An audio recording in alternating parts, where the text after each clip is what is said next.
Everyone, welcome to my class studying continuously. मेरी class जो है वो एसएसटी के प्रीवियस ईयर क्वेश्चन पे चल रही है।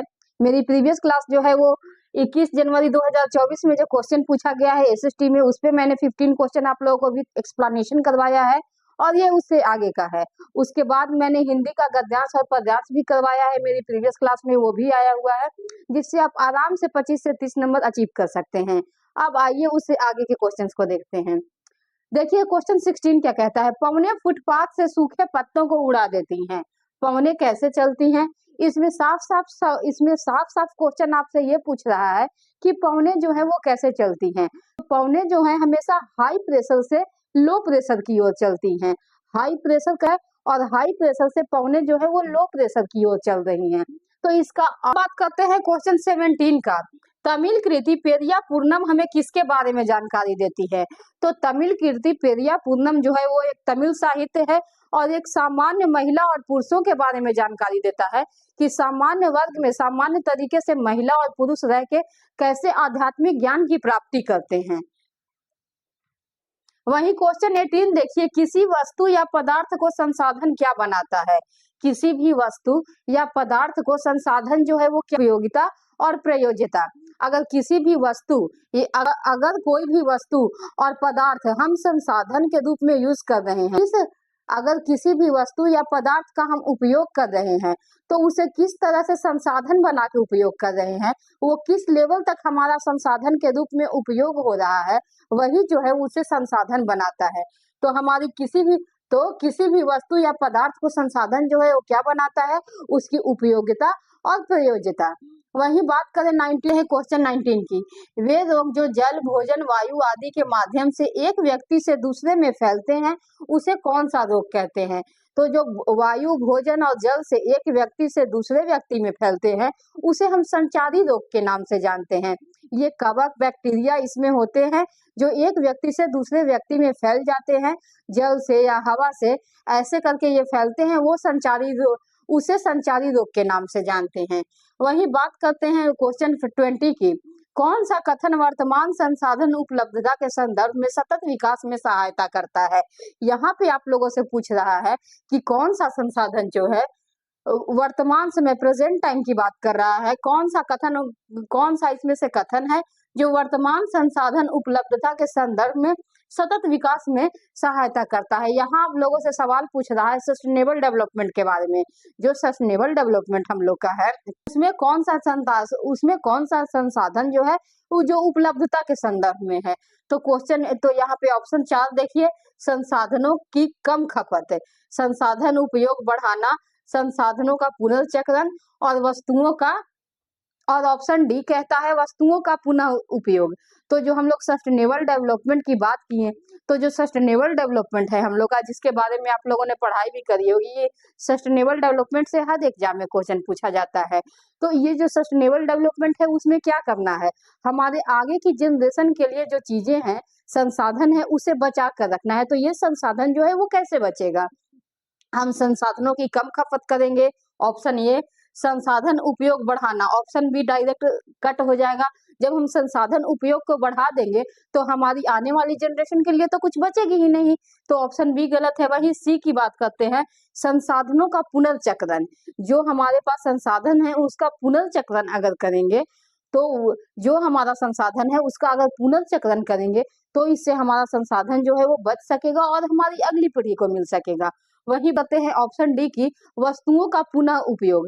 अगर पॉसिबल है तो जिस वस्तु का हम उपयोग कर लिए हैं उसको फिर से रीयूज करना पॉसिबल है तो अगर उसे रीयूज करना पॉसिबल है तो हम लोगों को उसे रीयूज करना चाहिए, जिससे हमारी आने वाली पीढ़ी के लिए जो है वो संसाधन बच पाए। आइए बात करते हैं क्वेश्चन नंबर 21 के बारे में। देखिए क्वेश्चन नंबर 21 क्या कह रहा है, निम्नलिखित में से कौन सी गैसें वायुमंडल का अधिकांश हिस्सा बनाती हैं? कौन सी ऐसी गैस है जो वायुमंडल में मतलब अधिक मात्रा में पाई जाती है? सवाल ये पूछ रहा है। तो आप लोगों को ये बात पता होगा कि हमारे वायुमंडल में नाइट्रोजन और ऑक्सीजन की मात्रा जो है वो सबसे ज्यादा है। जहाँ नाइट्रोजन 78% पाया जाता है, वहीं अगर ऑक्सीजन की बात करें तो वो 21% पाया जाता है। यहाँ मैं लिख दे रही हूँ, जिससे आप लोग इसे नोट करना है तो कर लीजिएगा, अदरवाइज आप लोग याद भी रख सकते हैं। और अधिक मात्रा अगर पूछे तो वो नाइट्रोजन की है हमारे वायुमंडल में, और उसके बाद ऑक्सीजन की है। वहीं मैंने आप लोगों को इसकी प्रीवियस क्लास में ये बताया था कि पृथ्वी की ऊपरी सतह में अगर सवाल पूछे कि सबसे ज्यादा मात्रा किसकी है, तो वो ऑक्सीजन का होगा। तो इस बीच में आप लोग बिल्कुल ही कंफ्यूज मत होइएगा। अगर पृथ्वी के ऊपरी सतह की बात करें तो वो मात्रा जो है ऑक्सीजन का ज्यादा होगा। वहीं वहीं वायुमंडल की बात करें तो वायुमंडल में सबसे ज्यादा मात्रा जो है वो नाइट्रोजन का होगा। आइए दूसरे क्वेश्चन की तरफ चलते हैं। क्वेश्चन नंबर 22 देखिए, हमारे सौर परिवार में कौन सी खगोलीय पिंड शामिल है? इसमें जो है 4 ऑप्शंस दिए हुए थे, पर मुझे उतना लिखना रिलेवेंट नहीं लगा, तो मैंने डायरेक्ट आंसर लिखा है कि हमारे सौर में जो है वो कौन सा खगोलीय पिंड का समूह है। तो आप लोग जानते होंगे खगोलीय पिंड में हमारा सूर्य, चंद्रमा, ग्रह, उपग्रह, क्षुद्र ग्रह और उल्का पिंड, ये सारे जो है वो हमारे खगोलीय पिंड में आते हैं। वही बात करते हैं क्वेश्चन नंबर 23 की। ग्लोब पर खींची गई रेखाओं को अक्षांश और देशांतर के नाम से जाना जाता है। ये रेखाएं किस उद्देश्य की पूर्ति करती हैं? जो हमारे ग्लोब पे रेखाएं खींची गई हैं, वो अक्षांश और देशांतर वाली रेखाएं, तो वो किस चीज को पूर्ति करती हैं? आप लोग जानते हैं कि हमारे ग्लोब पे इस तरह की कुछ रेखाएं खींची गई हैं, लैटिट्यूड और लॉन्गिट्यूड के नाम से जिन्हें जाता है। जो रेखाएं लेटी हुई हैं उन्हें लैटिट्यूड के नाम से जानते हैं, और जो रेखाएं ऐसे खड़ी खड़ी हैं उन्हें लॉन्गिट्यूड के नाम से जानते हैं। तो आइए अक्षांश रेखाओं के बारे में पहले बात करते हैं। अक्षांश रेखाएं जो हैं वो अनंत हैं, बहुत सारी हैं, और अक्षांश रेखाओं के बीच की दूरी जो है वो 111 किलोमीटर की होती है। वहीं अगर देशांतर रेखाओं की बात करें तो देशांतर रेखाएं जो हैं वो 360 हैं, और इनके बीच की दूरी 1 डिग्री होती है।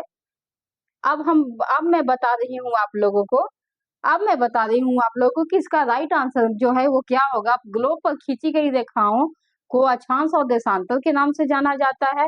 ये रेखाएं जो है वो किस उद्देश्य की पूर्ति करती हैं? तो पृथ्वी पर स्थानों का जो पता लगाना होता है, जैसे आप लोग लाइव लोकेशन करते होंगे, या आप लोग गूगल मैप से अगर किसी एड्रेस पे जाना हो तो वो वहां जाते होंगे, तो वो चीजें जो है आखिर कैसे होती है, वो चीजें डिपेंड करती है हमारे लॉन्गिट्यूड और लैटिट्यूड पे। तो ये वही बता रहा है कि जो ग्लोब पर खींची गई रेखाएं हैं वो अक्षांश और देशांतर के नाम से जानते हैं, और किस उद्देश्य को पूर्ति करती हैं। तो यदि हमें किसी भी स्थान का पता लगाना है, तो यदि हमें किसी भी स्थान का पता लगाना है पृथ्वी पर, तो ये उस उद्देश्य को पूर्ति करती हैं। जिस भी स्थान पे आपको जाना है वहां पे उस स्थान का एक्चुअल एड्रेस निकालने के लिए। वही क्वेश्चन 24 की बात करते हैं। अब पर्वतीय क्षेत्रों में बड़े पैमाने पर रेलवे नेटवर्क बनाया जा रहा है। ये कैसे पॉसिबल हो रहा है? अब जो पहाड़ी इलाका है वहाँ बड़े लेवल पर रेलवे नेटवर्क बनाया जा रहा है। तो ये चीजें जो है वो कैसे पॉसिबल है? पहले तो ये चीजें पॉसिबल नहीं थी, पर ये चीजें पॉसिबल हुई हमारी। इसे सक्षम करने के लिए उन्नत तकनीकी विकास जो है हुआ है, मतलब तकनीकी विकास हुआ है। इस वजह से पर्वतीय क्षेत्रों पे रेलवे नेटवर्क बनाना जो है वो इजी हो गया है। नंबर 25 की अगर बात करें तो देखिए क्या कह रहा है। हमारी पृथ्वी का वास्तविक प्रातिनिधिक मॉडल है। तो इसमें 4 ऑप्शन इसमें भी दिए हुए थे, मैंने कट करके डायरेक्ट आंसर लिखा है। हमारी पृथ्वी का अगर कोई एक्चुअल प्रतिनिधि मॉडल है तो वो हमारा ग्लोब है। ग्लोब आप लोगों ने देखा होगा, यूज करा होगा, जिसमें सारी चीजों को बहुत ही अच्छी तरीके से दर्शाया जाता है, चाहे वो महाद्वीप हो गया, महासागर हो गया, नदियां हैं, पहाड़ है, पानी है, इन सारी चीजों को जो है हमारे ग्लोब पे बहुत ही अच्छे तरीके से दर्शाया गया है। तो हमारी पृथ्वी का वास्तविक प्रातिनिधिक मॉडल जो है वो ग्लोब है। वही क्वेश्चन नंबर 26 की बात करें, लोकतंत्र में चुनाव एक निश्चित समय अंतराल के बाद क्यों होता है? जानते ही हैं कि 5 साल पे चुनाव होता है, तो एक निश्चित समय अंतराल है नहीं, 5 साल के पहले चुनाव नहीं होता, एक एक्चुअल समय अंतराल है कि हाँ 5 साल के बाद चुनाव जो है वो होना है। तो वो क्यों होता है? ऑप्शन आइए, चारों ऑप्शन देखते हैं। सरकार की जवाबदेही सुनिश्चित करने के लिए, दलों द्वारा सामान्य राजनीतिक भागीदारी सुनिश्चित करने के लिए, राजनीतिक बहस और सार्वजनिक संवाद को प्रोत्साहित करने के लिए, यह एक पारंपरिक प्रथा है। तो चुनाव निश्चित समय अंतराल के बाद क्यों होता है? क्या यह एक पारंपरिक प्रथा है? पारंपरिक प्रथा से तो अगर जहाँ पे डेमोक्रेसी है वहां पे चुनाव पारंपरिक प्रथा से तो होगा नहीं। तो आइए, पहले तो ऑप्शन डी है वो जो बिल्कुल ही रॉन्ग हो गया। सरकार की जवाबदेही सुनिश्चित करने के लिए, हाँ, अगर 5 साल बाद चुनाव हो रहा है एक निश्चित समय अंतराल के बाद, तो कहीं ना कहीं यहाँ पे सरकार की जवाबदेही जो है वो सुनिश्चित करने के लिए हो रहा है कि 5 साल में आपने जो है वो क्या करा, क्या काम किया, वो आप जनता को बताओगे। तो ऑप्शन ये सही हो गया। वहीं दूसरी की बात, बी की बात करते हैं, दलों द्वारा सामान्य राजनीतिक भागीदारी सुनिश्चित करने के लिए, हाँ, जो दल है जैसे कांग्रेस हो गया, बीजेपी हो गया या आम आदमी पार्टी है, ये सब जो दल है ये सब अपनी अपनी भागीदारी जो है वो सुनिश्चित कर पाए, इसके लिए ऑप्शन बी भी सही है। वहीं सी की बात करें, राजनीतिक बहस और सार्वजनिक संवाद को प्रोत्साहित करने के लिए, तो ऑप्शन सी भी जो है इसका राइट आंसर होगा। ऑप्शन ए बी सी जो है इसका राइट आंसर होगा, क्योंकि एक निश्चित समय अंतराल पे हम लोकतंत्र में चुनाव इसीलिए करवाते हैं क्योंकि जिसमें सरकार अपने कामों को 5 साल में, जिसमें सरकार 5 साल में क्या काम किया है ये बताए, और दलों का अपना अपना सामान्य राजनीतिक भागीदारी जो है वो सुनिश्चित हो। तो इसका ऑप्शन ए बी सी जो है वो राइट आंसर होगा। यही क्वेश्चन नंबर 27 की बात करें, दो मौलिक अधिकार जिनका उपयोग हाशिए पर मौजूद समूह कर सकते हैं, यह आग्रह करने के लिए कि उनके साथ सम्मान पूर्वक और सम्मान व्यवहार किया जाए। दो मौलिक अधिकार, यहाँ पे फंडामेंटल राइट्स की बात हो रही है, तो ऐसे कौन से दो फंडामेंटल राइट्स हैं? आग्रह किया जा रहा है कि उनके साथ सम्मान पूर्वक व्यवहार किया जाए और सम्मान किया जाए। मतलब सम्मान पूर्वक व्यवहार मीन्स रिस्पेक्ट के साथ उनके साथ व्यवहार किया जाए, और समान व्यवहार किया, और दूसरा है समान व्यवहार किया जाए, मतलब इक्वलिटी की बात भी यहाँ कर रहा है। तो आइए चारों ऑप्शंस देखते हैं। समानता का अधिकार, सांस्कृतिक और शैक्षिक अधिकार, शोषण के विरुद्ध अधिकार और स्वतंत्रता का अधिकार, 4 ऑप्शंस दिए गए हैं। पर अगर आप इस क्वेश्चन के अकॉर्डिंग ऑप्शंस को देखेंगे तो इसका ऑप्शन ए और ऑप्शन बी जो है वो राइट आंसर होगा, क्योंकि देखिए यहाँ पे क्या कर रहा है, यह आग्रह करने के लिए कि उनके साथ सम्मान पूर्वक व्यवहार किया जाए और सम्मान व्यवहार किया जाए। तो सम्मान पूर्वक व्यवहार मतलब क्या है? सांस्कृतिक, शैक्षिक और तो सम्मान पूर्वक व्यवहार में कौन सा आता है? समानता का अधिकार, मतलब इक्वलिटी से सबको समानता के साथ देखा जाए, पूरी तरह से समानता का हम लोगों के साथ व्यवहार किया जाए। हिंदू, मुस्लिम, सिख, ईसाई ऐसे करके समान व्यवहार किया जाए। जैसे मान लो अगर हिंदू स्कूल कुछ है तो ऐसा नहीं है कि उन लोगों को एडमिशन नहीं मिलेगा। हमारे कॉन्स्टिट्यूशन में कहीं ऐसा नहीं लिखा हुआ है कि हिंदू हिंदू के स्कूल में मुस्लिम नहीं पढ़ सकता है। तो ये कहीं ना कहीं समानता का ही तो व्यवहार किया जा रहा है कि सबको समान नजरों से देखा जा रहा है। वहीं सांस्कृतिक और शैक्षिक अधिकार की बात की जाए तो जैसा कि मैंने आपको बताया, शिक्षा का ही अधिकार है। तो जहाँ पे मतलब जैसे गवर्नमेंट स्कूल है, गवर्नमेंट स्कूल में एक मुस्लिम भी पढ़ेगा और एक हिंदू भी पढ़ेगा। ऐसा नहीं है कि वो गवर्नमेंट स्कूल जो है वो हिंदू का है तो सिर्फ उसमें हिंदू पढ़ेगा। तो यहाँ पे शिक्षा का अधिकार भी दे दिया गया। वहीं सांस्कृतिक, पूजा पाठ का अधिकार, तो पूजा पाठ का अधिकार भी सबको है। मुस्लिम ऐसे हैं जो कथा वथा हिंदू का सुनने जाते हैं, उनका कोई रोक टोक नहीं होता। तो एक रिस्पेक्ट भी और इक्वलिटी भी है। तो यही दो ऑप्शन है, समानता का अधिकार और सांस्कृतिक शैक्षिक अधिकार, जो इसके राइट ऑप्शन है। क्वेश्चन के अकॉर्डिंग फंडामेंटल राइट्स में ये दोनों जो है वो इसके राइट ऑप्शन है। ही बात करते हैं क्वेश्चन नंबर 27 की। आदिवासी समाज की विशिष्टता का श्रेय निम्नलिखित में से दिया जाता है। जो आदिवासी समाज है उसकी विशेषता का श्रेय जो है वो किसे दिया जाता है? 4 ऑप्शन जो है वो दिए गए हैं, उसमें से आपको सेलेक्ट करना है। जाति व्यवस्था का प्रचलन, अनप्रचलित धर्मों से अलग कई जनजातियों धर्मों का अभ्यास, विशिष्ट भाषा का प्रयोग, पदानुक्रम की उपस्थिति। तो यहाँ जो है आदिवासी समाज की विशेषता का श्रेय जो है अनप्रचलित धर्मों से अलग कई जनजातीय धर्मों का अभ्यास है। जो जनजाति समाज है हमारा, जो आदिवासी समाज है, वो ऐसा नहीं है कि जो प्रचलित धर्म है हमारे भारत में, धर्म इस्लाम धर्म, इन धर्मों से जो है वो जनजातियों का धर्म अलग होता है। वो अपने जनजातीय धर्मों का अभ्यास करते हैं। तो ये जो ऑप्शन है वो राइट हो गया। जाति व्यवस्था का प्रचलन जो है वो जनजातियों में नहीं है। प्रचलित धर्मों से अलग कई जनजातीय धर्म का ये लोग जो है वो अभ्यास करते हैं। वही विशिष्ट भाषा का प्रयोग करते हैं। हाँ, जनजाति समाज जो है वो विशिष्ट भाषा का प्रयोग करते हैं। कभी कभी आप लोगों ने मूवी में देखी होगी, वो सब तलवार भाला लेके चिंग पोंग करते रहते हैं, तो उनका एक अलग लैंग्वेज भी होता है। वही बात करें अगर पदानुक्रम उपस्थिति की, तो इसका बी सी डी ऑप्शन जो है वो राइट है, और इसका ए ऑप्शन जो है जाति व्यवस्था का, तो इसका राइट आंसर जो है वो बी सी और डी होगा। अन्य प्रचलित धर्मों से अलग कई जनजातीय धर्मों का अभ्यास, विशिष्ट भाषा का प्रयोग, पदानुक्रम की जो है उपस्थिति, ये हमारे आदिवासी समाज की विशेषता का श्रेय जो है इन लोगों को दिया जाता है। वही बात करते हैं क्वेश्चन 28 की, जो कि असर्शन और रीजन है। तो आइए, सामाजिक विज्ञान बनाने वाले विषय इतिहास, भूगोल, राजनीति विज्ञान और अर्थशास्त्र हैं। और इसलिए ये बात आप लोग बहुत अच्छे से ही जान रहे होंगे कि सोशल स्टडीज जो है वो इतिहास, राजनीति, भूगोल और अर्थशास्त्र है। वही रीजन देखिए क्या कहता है, विषय के बीच अंतर वही रीजन देखिए क्या कहता है, विषय के बीच अंतर संबंध है। मैंने आप लोगों को असर्शन और रीजन के क्वेश्चन कैसे सॉल्व करने के लिए बताया है कि या तो आप बीच में बिकॉज लगा दें या आप इसलिए लगा दें। तो आइए देखते हैं वैसे करके कि क्या ये सही हो रहा है।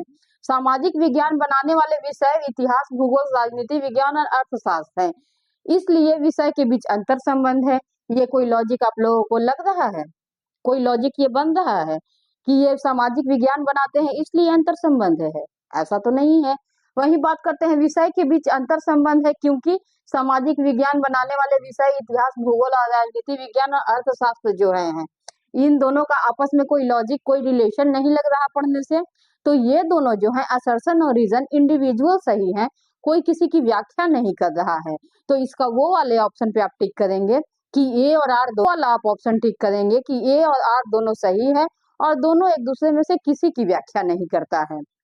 वहीं बात करते हैं 29 की, एनसीएफ 2005 के अनुसार विद्यालयी शिक्षा के किस चरण में सामाजिक विज्ञान विषयों को के अनुसार विद्यालयी शिक्षा के किस चरण में सामाजिक विज्ञान विषयों को पाठ्य पुस्तकों में छात्रों को स्वतंत्र रूप से पेश किया जाता है? एनसीएफ 2005 की अगर बात करें तो विद्यालयी शिक्षा के किस चरण में, जो स्कूल का चरण है, जो स्कूल है उसके किस चरण में सामाजिक विज्ञान विषयों को सामाजिक विज्ञान जो सोशल स्टडीज है वो छात्रों को स्वतंत्र रूप से जो है वो पेश किया जाता है? तो ऐसा कौन सा चरण होता है? इसमें चार ऑप्शंस है, उच्च प्राथमिक चरण, माध्यमिक चरण, उच्चतर माध्यमिक चरण और प्राथमिक चरण। तो इसका राइट ऑप्शन जो है वो ऑप्शन ये है, उच्च प्राथमिक चरण।